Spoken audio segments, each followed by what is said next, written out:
Somebody asked me to comment on the Trivrikrama situation. Trivrikrama Maharaj was one of the elected and anointed, voted in acharyas in ISKCON. After 1986, the governing body commission of ISKCON had a guru reform, and part of the guru reform was they were going to vote in another load of gurus because the original 11 were starting to drop off, flake out, and bloop and leave and fall into scandals. So they decided the solution was to make a bunch more gurus, and then they would be able to fill the holes when these guys left. The newly anointed or the next wave of gurus would be able to go to the zones where the gurus had fallen down and replace the fallen guru and start the whole process all over again.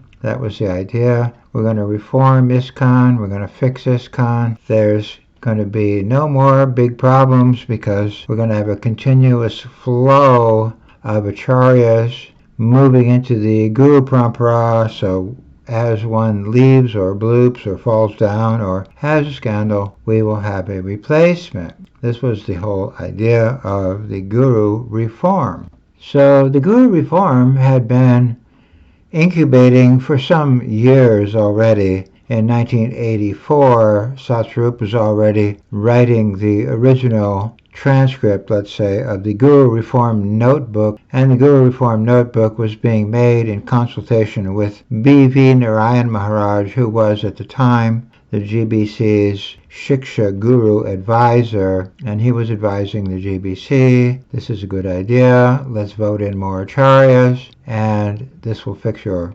problem. So the Guru Reformers was a 50-man committee, and part of the 50-man committee was Rupanuga, Rabindra Swarup, Prithu, and a number of the people who were later on voted in as gurus, like Trivrikrama Swami and so many others. So the reformers were very excited about the prospect of reforming ISKCON to the point that they also would be acharyas. And Trivrikrama was a prominent member of that group, and he was, I think at the time, in Towacco, New Jersey, where the reformers were having meetings discussing this whole situation. How are we going to be voted in as acharyas? Now, meanwhile, thousands and thousands of Prabhupada disciples had been kicked out of ISKCON, and they weren't discussing that problem at all. That was not a problem. The problem was they were not also big gurus like the 11.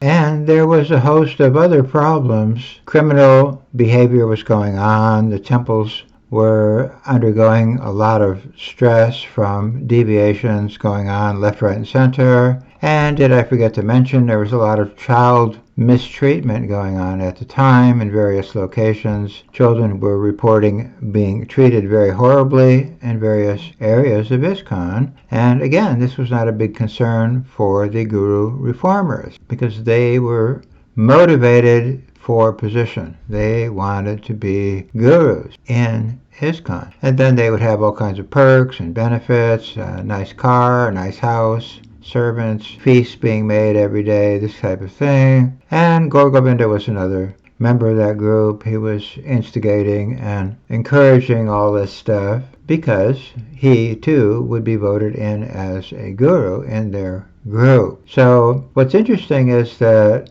later on, the reformers excommunicated Sulochan. Sulochan was a whistleblower on the child molesting, and he was reporting that one of their original 11 gurus, namely Kirtanananda, was a homosexual pedophile, and he was having affairs with boys in his cottage and so forth. So Sulochan was a whistleblower on the child abuse, and he was a whistleblower on opposing one of the very prominent 11 at that time. Kirtananda was being promoted very heavily all over ISKCON. He's the only pure devotee in ISKCON, this type of thing. And his program, New Vrindavan, was being advertised in all sorts sorts of ISKCON publications, and Rabindra Swarup was advising people to go take initiation from Kirtanananda, this type of thing. Sat Swarup was writing that Kirtananda is a pure devotee, Kirtananda is everywhere, Kirtananda is doing the best service of anyone in ISKCON, this type of thing. So they were heavily loading up their propaganda on this principle that Kirtananda is a pure devotee and he is the best guru out of the 11. So when me and Salochan went against Kirtananda, this was a big, huge problem for the reformers. What are we going to do? We're trying to get Kirtananda to certify us as gurus, and we need his help. And these guys, Pranjan and Salochan, are causing a problem for our reform. So Salochan, in 1986, he was in Los Angeles, and he was calling me on the phone just a few days before he was assassinated, and he said, this guy Trivrikrama follows me around everywhere. I think Trivrikrama is acting as a spotter to follow me around to identify my location so I can be assassinated. He was very worried that Trivrikrama was giving him, quote-unquote, the evil eye. So Salochan said, this Trivrikrama guy is after me. He's trying to wipe me out and get me out of the way because I'm disturbing his potential being voted in as a guru, and he needed Kirtananda and the rest of the GBC to support his being voted in. So needless to say, Salochan was assassinated. And he believes that Trivrikrama had a role in that assassination.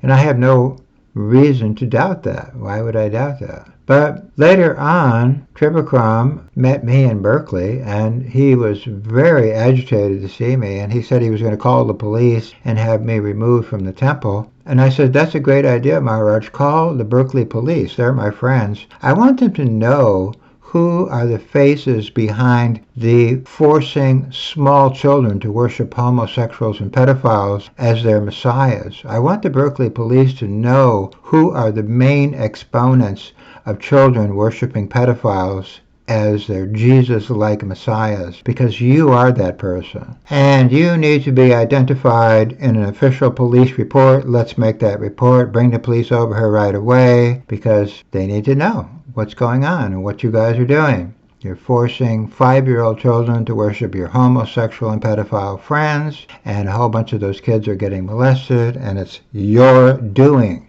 You are 100% creating that situation. So he just ran into the office and slammed the door. He didn't call the police because he knew this could be trouble. An official report like that could go into the newspaper and all the rest of it. But anyway, after Salochan was assassinated, I was interviewed by a very famous lady reporter for CBS News, and she said, before I interview you, I want you to look at some footage that we made at New Vrindavan. And it was the reformers and Kirtanananda, and there was a big Kirtananda kirtan going on. Everybody was singing Jaya Bhakti Pad, Jaya Bhakti Pad. So they were glorifying Kirtanananda, and she said, who are these guys? And I said, well, those are the leaders, the reformers. They were the other leaders who were all there and encouraging the worship of Kirtanananda. So this news lady said, well, this looks like pedophile heaven. Am I right or wrong? Is this pedophile heaven? I said, it is. And she says, oh, well, thank goodness I met you. Everyone else thought this was wonderful spiritual activity, but you and me know this is pedophile heaven. That's all it is. Kirtananda is sitting on a big seat covered with the hands of a whole bunch of boys, a couple dozen boys maybe, massaging this guy on his seat. And the reformers don't notice there's a problem, but this woman notices right away there is a problem. And that's because these guys were motivated. They wanted something from Kirtanananda, so they didn't really care if he was a pedophile or a homosexual or anything else. They wanted his rubber stamp of vote of authority to make them into co-gurus for their program, which is what happened. They became voted in, and Kirtananda was one of the people who helped along the reform. Of course, after Salochan was murdered, then New Vrindavan was raided by the police, and all kinds of, newspaper stories came out about horrible things going on at New Vrindavan, which proved that everything Sulochana was saying about New Vrindavan was 100% accurate. He was right. But it only came out by his death, and he said that. He said, it's going to take me being killed for all this to come out, and it did. It happened exactly that way. So when the reformers were in Mayapur,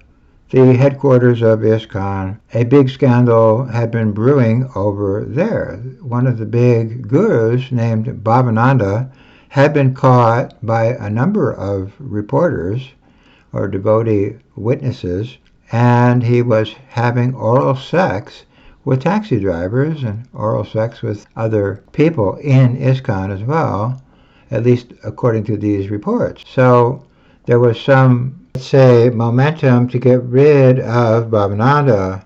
He was creating a big scandal for the movement. Never mind, there was a lot of child abuse going on in and around his regime, let's just say. And some of the children who were in his program in Mayapur said it was Auschwitz for kids. There was a lot of severe mistreatment of children going on. So Bhavananda was not a popular guy for all kinds of reasons. However, the GBC decided to hang on to him.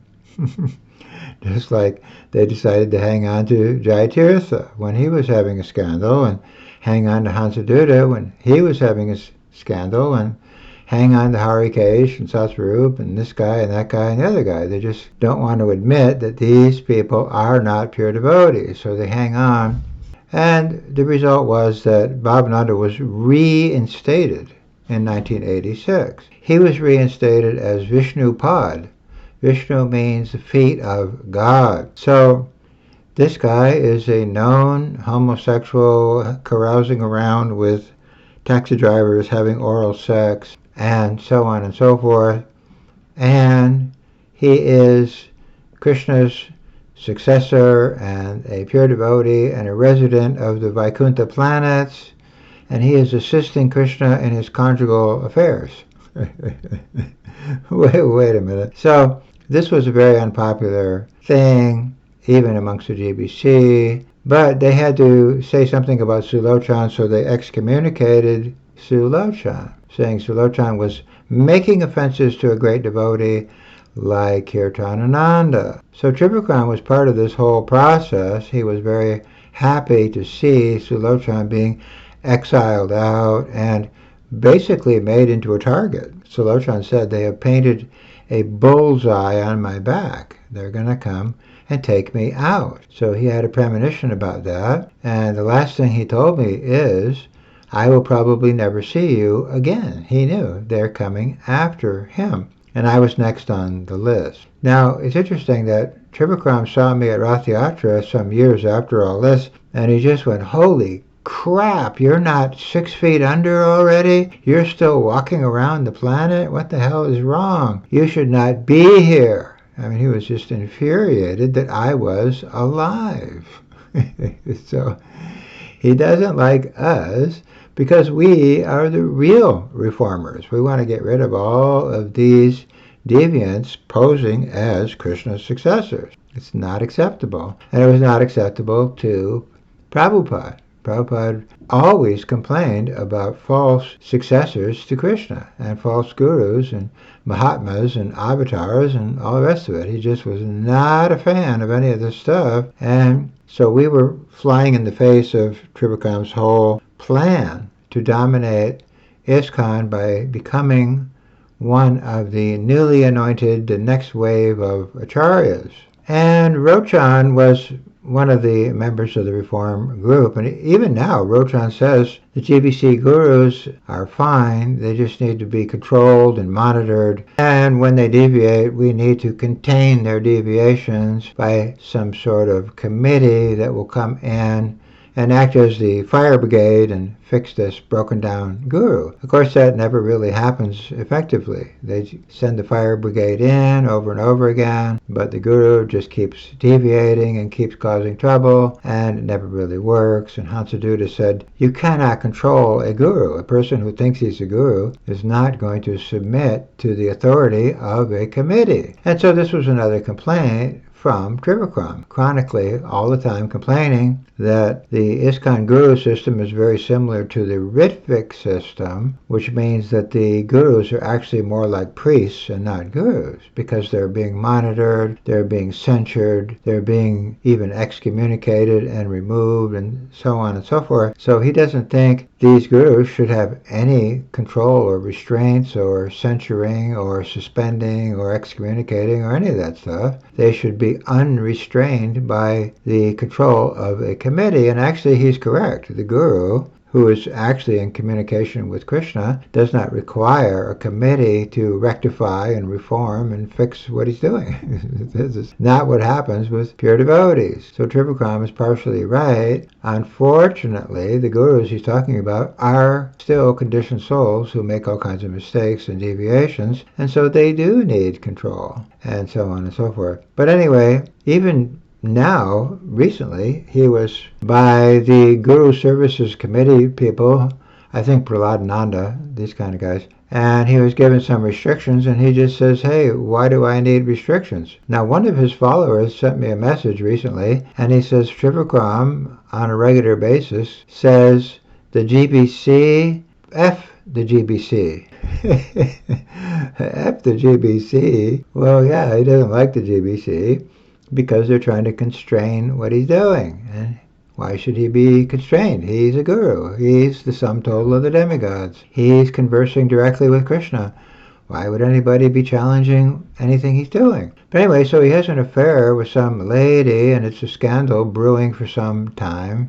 And no doubt the lady's under a lot of duress and stress, which happens to ladies in that situation. But someone told me, actually a lady, she said no one would be having sex with people like Trivrikrama, an 84-year-old guy who's not that handsome really, unless he was the guru of that lady. So they're misusing their position as guru to exploit females. And Prabhupada says when a guru has an affair with a follower, it is the same as a father having sex with his daughter. It is a pedophile process. So they're exploiting their female followers, which means, according to Prabhupada, they are pedophiles. Then people wonder why ISKCON is full of pedophiles attacking the children. All sorts of children reported being aggressed sexually, physically, emotionally, all kinds of things. Why is that going on? Well, if you're worshiping a predator, you are going to have a society full of predators, and Trivrikrama is a predator. So after Trivrikrama burnt out the United States and the West generally with his forcing children to worship homosexuals and pedophiles as their messiahs project, he then went to Poland and Czechoslovakia and Russia and I don't know, over there somewhere. He just skipped out of town.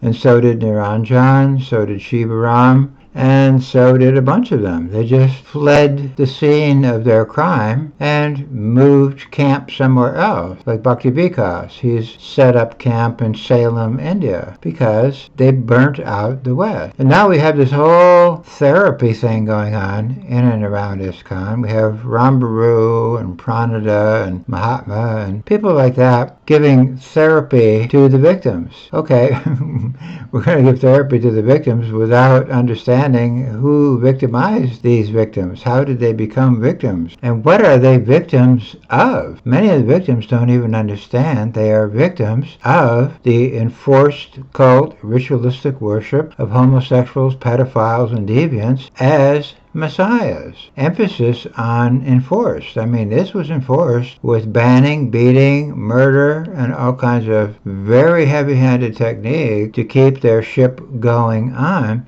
And this created a very fearful atmosphere for anyone who would object. So this is a question I get all the time. Well, why didn't more people speak out? Why did everybody just run away? Well, they were afraid. They were afraid of being banned, beaten, sued, killed. And a lot of people still are. The good news is more and more people are now coming out of the woodwork and just saying, hey, guess what? This is a corrupt regime. This regime banned people, beat people, molested many children, and killed people. That's obvious. That is what they are all about. And in addition, it looks like they also poisoned the founder. The founder father of ISKCON complained of being poisoned. So this looks like a vicious criminal hijacking process. And the number one suspect in the poisoning and many other deviations is Tamal Krishna Swami. And Trivrikrama is a Tamal man. So I had Tamal sued in 1986 for child molesting going on in his guru schools. So Tamal knew there was a problem. I mean, how could he not know? He lost that lawsuit. Anyway, later on, we were having Tamal sued for $400 million in Dallas for mass child molesting, and the other leaders like Ravinder Swarup, they insisted that Tamal come to India to discuss the case because this was going to cost them millions and millions of dollars. How are they going to fund this, etc. Tamal didn't want to go. He had a premonition that this would be bad for him to go there, but he went anyway. He died in a car crash at the meeting where they were discussing the child abuse lawsuit. And then the followers of Tamal blamed me. They sent me a letter saying, oh, you made Tamal go to India. So you're responsible for him leaving his body. So this is the type of thing that goes on with these Trivrikrama followers. They just blame me for everything. And they say, oh, you're a liar, and you're making all this up, and you're a troublemaker, and you're a renegade, and you're a bogus person, and you're a sahaja, and all kinds of things. Okay, but the facts are the facts. You guys created a massive amount of trouble for a massive amount of people. And Trivrikrama was a ringleader of the bogus guru appointment and the reform movement and all the rest of it. So he has been a big leader in this whole operation, and he is therefore responsible for the karma or the result of ISKCON being destroyed in so many ways, and the lives of so many devotees being destroyed in so many ways, including women and children who were severely victimized by his program. So I think that my lady friend is correct. A lot of these guys like Giriraj, Trivrikrama, and others are old men. Even Hansaduta was having sex with a half dozen women. He's not really that much of an attractive guy, but because he's the guru, and Trivrikrama's the guru, and Satsarup is the guru, and Giriraj is the guru, they are able to exploit women, and usually younger women, much younger women, and that is a very, very serious spiritual crime of exploiting your dependents. So in the Vedas it says if you have a dependent, you have to liberate your dependent, or you're responsible for their downfall. At least indirectly you are. So they have all these dependents, and they're not helping the dependents. They're creating trouble for the dependents, or they're exploiting the dependents, and so on and so forth. So Trivrikrama is one of those people, and he has a reputation for being a very hot-headed guy, and I can attest to that. I mean, he was just yelling at me at Rath Yatra, why aren't you dead? Why aren't you in the grave already? So he hates his God brothers. He just hates us because we're disturbing his worship. Now, he did tell an associate of mine, being a guru is my career. This is my career. My friend was trying to bring some problems forward to Trivrikrama, and he just didn't want to hear about it. Because if he would address these problems, he would have to challenge the regime, and challenging the regime would jeopardize his post of authority within the regime. So he has to go along to get along. B.V. Narayan Maharaj made an interesting observation. He was always being asked questions by Gopal Krishna Swami, and Gopal Krishna was complaining oh, the other guys are forcing me to do this and forcing me to do that. I don't want to act like a bad person, but they're making me behave like a bad person.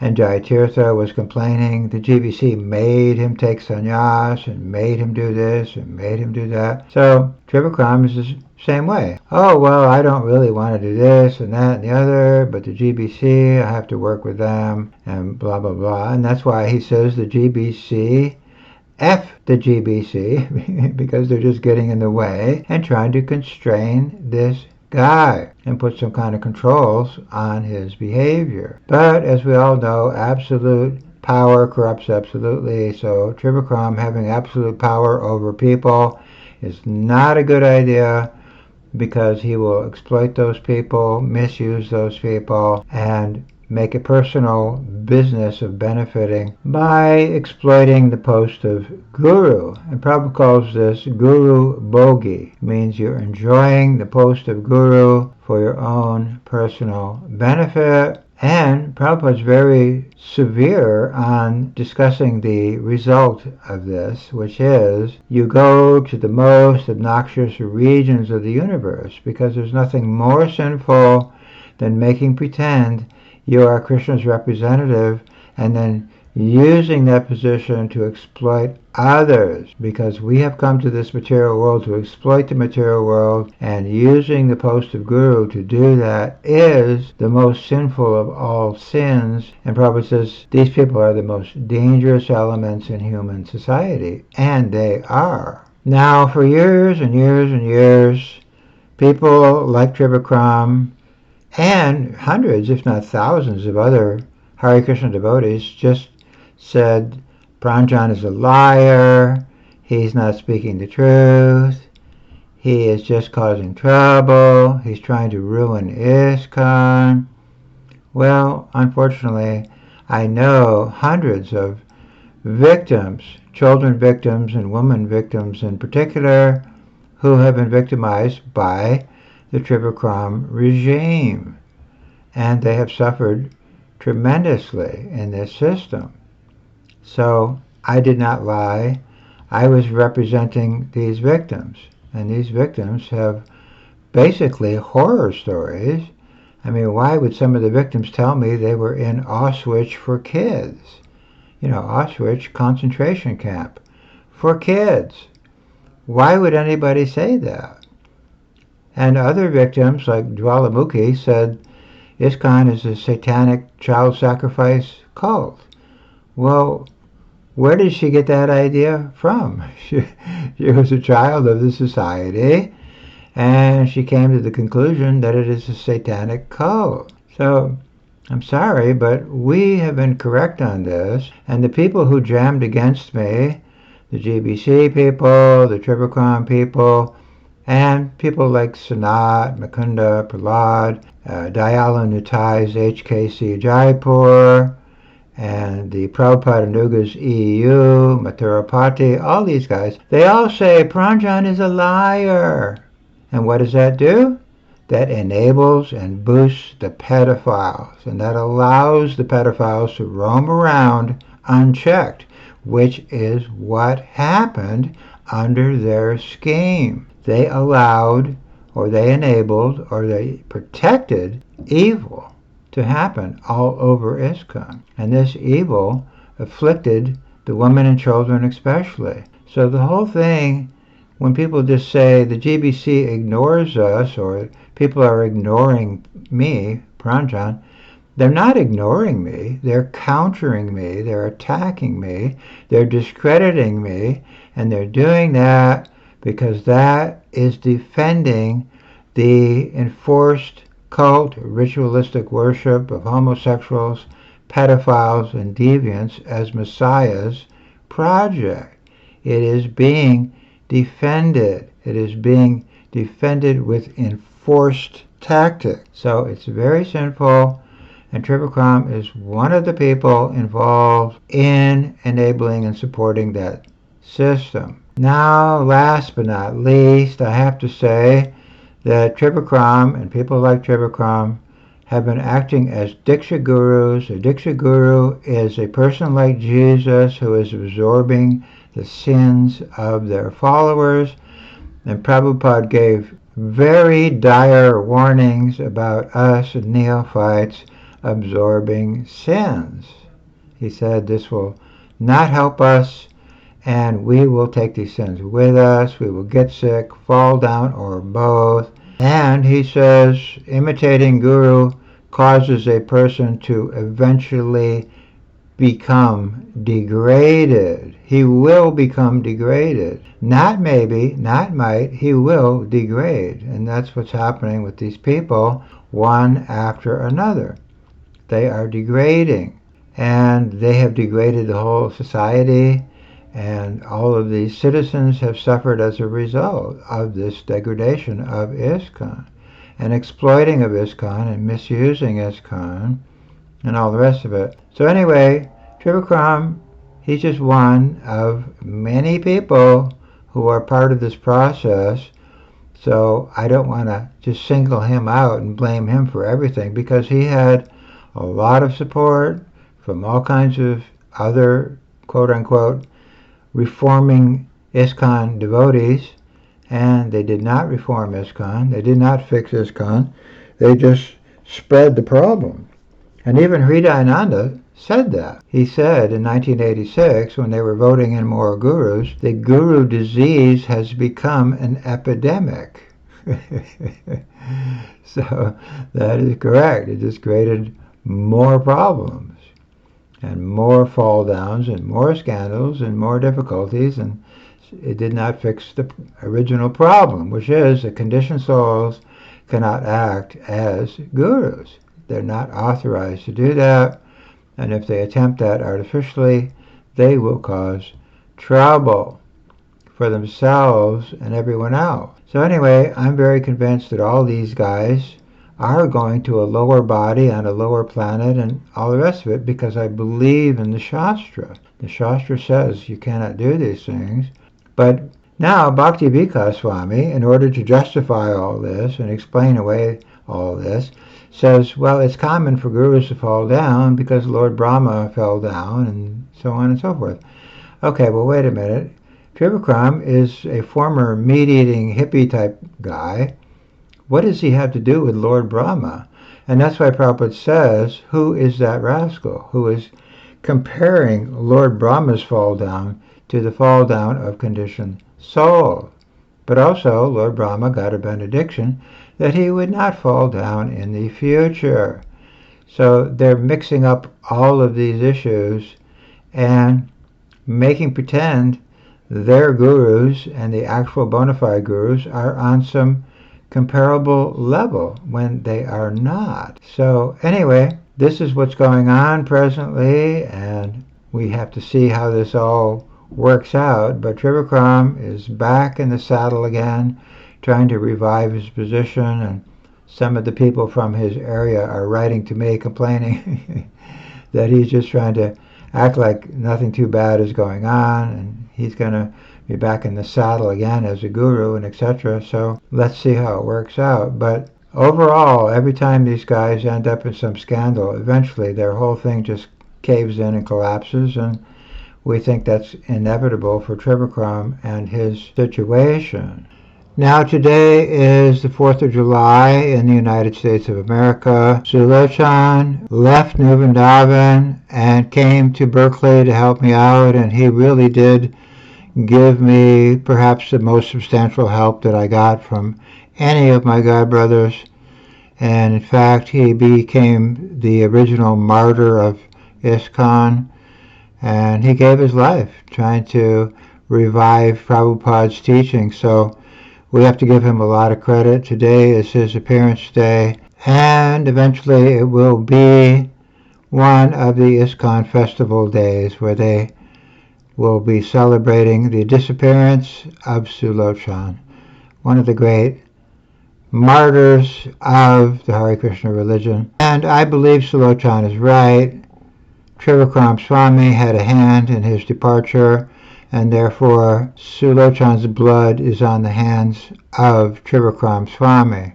and I have no reason to doubt. When Silochan said Trivrikrama is stalking me to identify me as a target so they can take me out, he was right. All glories to Srila Prabhupada Haribo. I hope this helps.